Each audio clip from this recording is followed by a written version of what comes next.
बिस्मिल्लाहिर्रहमानिर्रहीम अल्लाहुम्मा सल्लि अला मुहम्मद व अला आलि मुहम्मद। अस्सलाम वालेकुम डियर स्टूडेंट्स, कैसे हैं आप सब लोग। उम्मीद है खैरियत से होंगे। हमने अपनी बुक कोर्स कोड 8601 का चैप्टर नंबर 2 स्टार्ट किया हुआ है, जो है लेसन प्लानिंग का। आज हमारा टॉपिक है अप्रोचेस टू लेसन प्लानिंग, यानी कि लेसन प्लानिंग के फील्ड में जो अहम वर्क हुआ है आज तक, ठीक है, उसको हम डिस्कस करेंगे। इसमें ये क्वेश्चन जो है स्प्रिंग 2019 के जो पेपर में आया हुआ है रिसेंटली, तो उसमें जो अप्रोचेस जो पूछी गई अप्रोचेस वो दो हैं, लास्ट वाली 2 हंटर्स और 5 ईज लेसन प्लानिंग मॉडल। तो हमने सबको डिस्कस करना है। आज का जो है हमारा ये है Gagne's framework of our instructional development. इसको मुख्तलिफ तरीक़ों से प्रोनाउंस किया हुआ है। मैंने इसकी प्रोनाउंसिएशन देखी है, मुझे जो समझ आई, जो अच्छा लगा है, वो गानीज़ फ्रेमवर्क फॉर इंस्ट्रक्शनल डेवलपमेंट है। कुछ लोग उसको गाने भी पढ़ रहे थे, तो आपको जिस तरह समझ आए आप वैसे कर लीजिएगा, ठीक है। इसने जो है, ये कौन था, एजुकेशनल साइकोलॉजिस्ट था, और इसने 9 पॉइंट्स दिए हैं, 9 इवेंट्स दिए हैं, जिसके थ्रू हम बच्चों की लर्निंग को बेहतर कर सकते हैं। अब उनको डिस्कस करते हैं वो कौन कौन से हैं। बेसिक ये तमाम पॉइंट्स बहुत इजी हैं जो हम पहले डिस्कस करते रहे हैं, लेकिन इसका जो लास्ट पॉइंट है वो तकरीबन वो ज़्यादा समझने वाला है। गेनिंग अटेंशन मतलब ये है कि टीचर ने जब लेसन प्लान करना है, इस तरह से करना है, इस चीज़ को मद्देनज़र रखना है कि वो पहले बच्चों की तवज्जो अपनी तरफ लेके आएगा। जब तक बच्चों की तवज्जो टीचर की तरफ नहीं है ना, तब तक बच्चे नहीं सीखेंगे, ठीक है। तो इसके लिए टीचर क्या करेगा, teacher links the lesson with the student previous knowledge. For example, जो हमने पहले भी वो डिस्कस की थी एग्जांपल, कि आज हमने पढ़ाना है पोल्यूशन का, हमने टॉपिक लिया था कि पोल्यूशन की हमने एक टाइप को डिस्कस करना है जो कि लैंड पोल्यूशन है। तो टीचर पूछेगा कि कल हमने इसकी कौन सी टाइप डिस्कस की थी, तो बच्चे बताएंगे कि वाटर पोल्यूशन डिस्कस किया था। तो इस तरह बच्चों की तवज्जो टीचर की तरफ हो जाएगी और टॉपिक की तरफ हो जाएगी। सही बात हो गई। अच्छा, और क्या कर सकता है, start from daily experiences the student related to lesson, ठीक है। और जो डेली एक्सपीरियंस जो बच्चे रोज़ाना की बुनियाद पे जो चीज़ें फेस करते हैं, उनसे भी पूछ सकता है बच्चों से। मिसाल के तौर पर टीचर पूछेगा कि आप ने गौर किया है कि हमारे इर्द गिर्द किस किस्म की पोल्यूशन है। तो कुछ बच्चे बताएंगे कि हाँ, हम ज़मीन पे भी कूड़ा फिरकट फेंक देते हैं, तो टीचर बता देगा कि ये लैंड पोल्यूशन है। इस तरह कुछ बच्चे कहेंगे कि हम गाड़ियों को शोर बहुत होता है, तो टीचर बताएगा नॉइज़ पोल्यूशन है, ठीक है। इस तरह से बच्चों को पता चल जाएगा कि जो टॉपिक हम पढ़ रहे हैं उसका हमारी ज़िंदगी से बहुत गहरा ताल्लुक़ है। नेक्स्ट पॉइंट डिस्कस करते हैं, और वो फिर पढ़ने की तरफ ज़्यादा मुतवज्जो होंगे कि ये तो वही चीज़ें हैं जो हम रोज़मर्रा की ज़िंदगी में फ़ेस करते हैं। नेक्स्ट पॉइंट है इन्फॉर्मिंग लर्नर्स ऑफ ऑब्जेक्टिव। अब बच्चों को आपने ऑब्जेक्टिव बताना है कि what they are going to learn, कि वो क्या पढ़ने जा रहे हैं। तो आपने वही टॉपिक जो है बता देना है कि हम पोल्यूशन पढ़ने जा रहे हैं, उसकी सेकेंड टाइप है जो क्या है, वाटर पोल्यूशन फॉर एग्जाम्पल, या लैंड पोल्यूशन। तीसरा पॉइंट है stimulating recall of prior knowledge. Prior knowledge है जो वो पहले, प्रियर लर्निंग है जो पहले सीख चुके हैं उस टॉपिक से मुतल्लिक, उसको आप रिकॉल करेंगे, दोहराई करवाएंगे। मिसाल के तौर पर आपने क्वेश्चंस पूछने हैं, ठीक है। आपने जो कल टॉपिक पढ़ाया था, लैंड पोल्यूशन पढ़ाया था या वाटर पोल्यूशन पढ़ाया था, तो आप उससे रिलेटेड बच्चों से क्वेश्चन पूछेंगे कि कल जो हमने पढ़ा था, आप मुझे बताएं हमने उसमें कौन कौन से अहम पॉइंट थे, आप उनको डिस्कस करें, ठीक है। तो वो प्रियर नॉलेज, उनका जो पुराना लर्निंग है वो याद दहानी हो जाएगी, और इस तरह से उनको आगे का आज का जो टॉपिक है पढ़ना समझना आसान हो जाएगा। 4 पॉइंट है प्रेजेंटिंग द कंटेंट। अब इसमें क्या टीचर करेगा, जो नया आज का टॉपिक पढ़ाना है उसको बताएगा बच्चों को, ठीक है। न्यू कंसेप्ट देगा। आज कल उसने पढ़ाया था वाटर पोल्यूशन, तो आज वो पढ़ाएगा लैंड पोल्यूशन, तो वो उसके बारे में उसकी तारीफ़ करेगा, डिफ़ाइन करेगा उसको, और डिस्क्राइब करेगा, उसकी फुल डिटेल बताएगा कि लैंड पोल्यूशन ऐसे होती है यहाँ पे, और इसका क्या क्या नुकसान आते हैं, क्या क्या फ़वाइद हैं वगैरह, ठीक है। तो हमने यहाँ तक कितने पॉइंट पढ़े, 4 पॉइंट पढ़े हैं।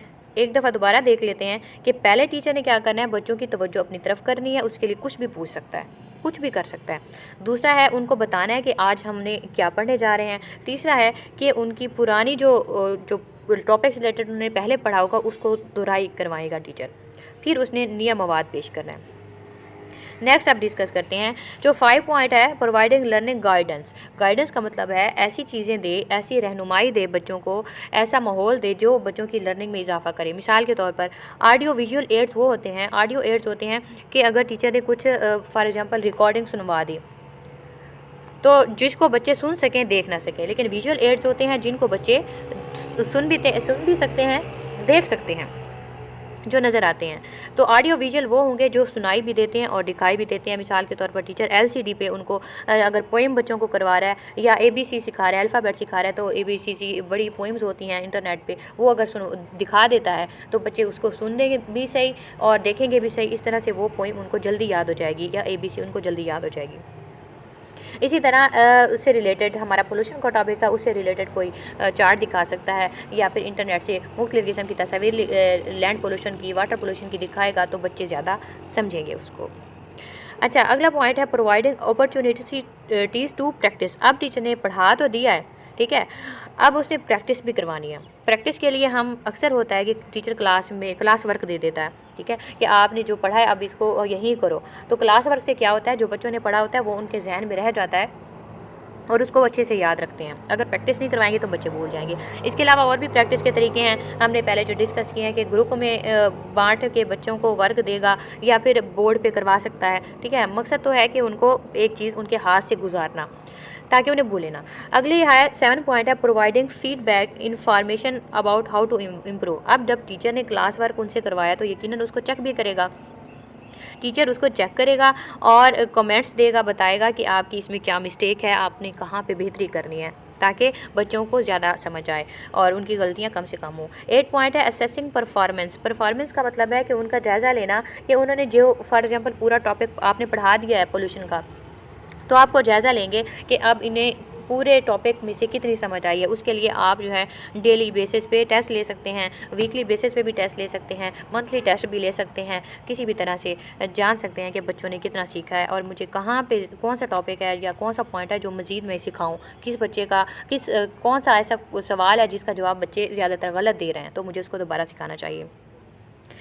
9 पॉइंट है जो कि इम्पॉर्टेंट है, इन्हांसिंग रिटेंशन। रिटेंशन का मतलब ये है कि बरकरार रहे, जो भी आपने पढ़ाया है वो बच्चे के जहन में ज़्यादा अरसे तक महफूज रहे, बच्चे उसे भूले ना। मिसाल के तौर पर हमने वर्ड की एग्जांपल पहले भी दी थी, अगर आप जंप की वर्ड पढ़ा रहे हैं और उसको सिर्फ कहते हैं कि मीनिंग याद करके और बच्चा रट्टा लगाता है, जंप उछलना, जंप उछलना, जंप उछलना, सिंग गाना, तो इस तरह से वो रट्टा भी ज़्यादा लगाएगा और वो चीज़ उसको भूल जाएगी। लेकिन अगर आप टीचर यहाँ पे उसकी प्रैक्टिस उसको प्रैक्टिकली करवा देता है कि बच्चों का कहता है आप जंप बोलें भी सही और उछल के दिखाएं भी सही, तो इस तरह से वो बच्चे खेल खेल में उसको सीख जाएंगे और उसको फिर वो बात भूलेगी नहीं। उसको अब ना रट्टा लगाने की ज़रूरत है, रट्टा लगाए बगैर आसानी से बच्चा उसको समझ गया है और रिटेंशन उसको काफ़ी अरसे तक वो चीज़ नहीं भूलेगी। अच्छा जी, ट्रांसफ़र का मतलब ये है कि अब जो भी उसने सीखा है, एक चीज़ आपने उसके सिखा दी है, अब उसको किसी नई सिचुएशन अगर कोई उसको न्यू माहौल दिया जाए या उस किस्म का कोई नया सवाल दे दिया जाए तो उसको भी वो करने की सलाहियत रखे। इसको हम बड़े आसान तरीके से समझते हैं। अच्छा, जैसे होता है आपने बच्चों को एडिशन समझाई है, मिसाल के तौर पर आपने समझाया है 18 - 9, ठीक है, तो आपने बच्चों को ये तरीका बता दिया है कि आपने कैरी लेना है यहाँ से, ठीक है, और यहाँ पे 18 हो जाते हैं और यहाँ पे 0 हो गया, 18 में से 9 के 9, तो इस किस्म का सवाल बच्चे कर लेंगे। अब आपने न्यू सवाल कौन सा दिया है, आपने दे दिया है 20 - 9। अब तरीका तो यहाँ भी वही है, यहाँ से आपने कैरी लेना है 10 - 9 1 आंसर आएगा। लेकिन जिन्होंने भी बच्चों को पढ़ाया होगा वो इस चीज़ को बेहतर समझते हैं कि यहाँ पे आके बच्चे कंफ्यूज हो जाते हैं। कुछ बच्चे क्या करते हैं, 0 में से 9 निकालने होते हैं और 9 ही जवाब लिख देते हैं और इस तरह का आंसर निकाल के आ जाते हैं। और कुछ बच्चे कहते हैं कि टीचर हम इसको कैसे करें। मतलब यह है कि जो आपने उनको तरीका बताया था कैरी का, वो एक सवाल तो उसको हल कर रहे हैं, इस किस्म के सवाल हल कर रहे हैं, लेकिन कोई न्यू किस्म का सवाल आता है, इनके ऊपर 0 आ जाती है, न्यू सिचुएशन आपने उनको दे दिया है, तो अब वो उसी तरीके को अप्लाई नहीं करते और उसी तरीके को अप्लाई करके सवाल को हल नहीं कर सकते, ठीक है।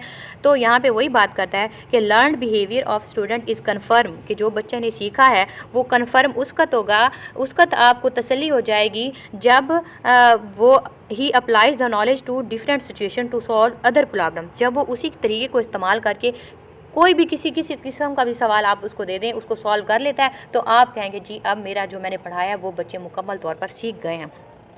अगर आप उसी किस्म का और सवाल देते हैं और बच्चे नहीं कर सकते, तो इसका मतलब है कि वो बच्चे अभी उसको नहीं सीखे, अभी उनको मज़ीद प्रैक्टिस की ज़रूरत है।